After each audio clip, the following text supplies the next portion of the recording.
মিডিয়াকে বলবো যে আপনারা এই নিউজগুলো একটু কম করলে ভালো হয়, তাহলে ভালো হয়। কারণ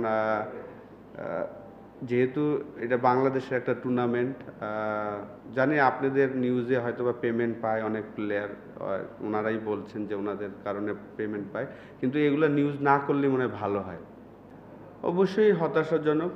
১১তম আসরে এসে যেহেতু আমি লাস্ট ওয়ার্ল্ড কাপ কাভার করতে গিয়েছিলাম, আইপিএল ১৭তম মনে হয় চলছে, তো ২০২৩ ওয়ার্ল্ড কাপ কাভার করতে গিয়ে কিন্তু তারা কিন্তু আইপিএলের কারণে প্রত্যেকটা স্টেট জায়গায় কিন্তু তারা নতুন স্টেডিয়াম তৈরি করেছেন। আর আমাদের কিন্তু ১১তম আসরে আমরা ওই একই জায়গায় ট্রেনিং করি, সব কিছু একই জায়গায়।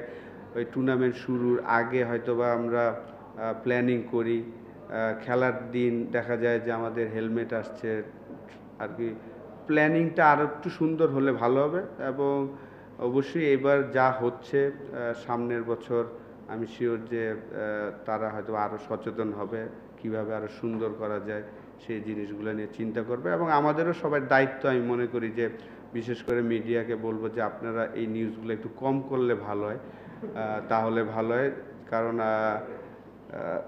যেহেতু এটা বাংলাদেশের একটা টুর্নামেন্ট, জানি আপনাদের নিউজে হয়তোবা পেমেন্ট পায় অনেক প্লেয়ার, ওনারাই বলছেন যে ওনাদের কারণে পেমেন্ট পায়, কিন্তু এগুলো নিউজ না করলে মনে হয় ভালো হয়।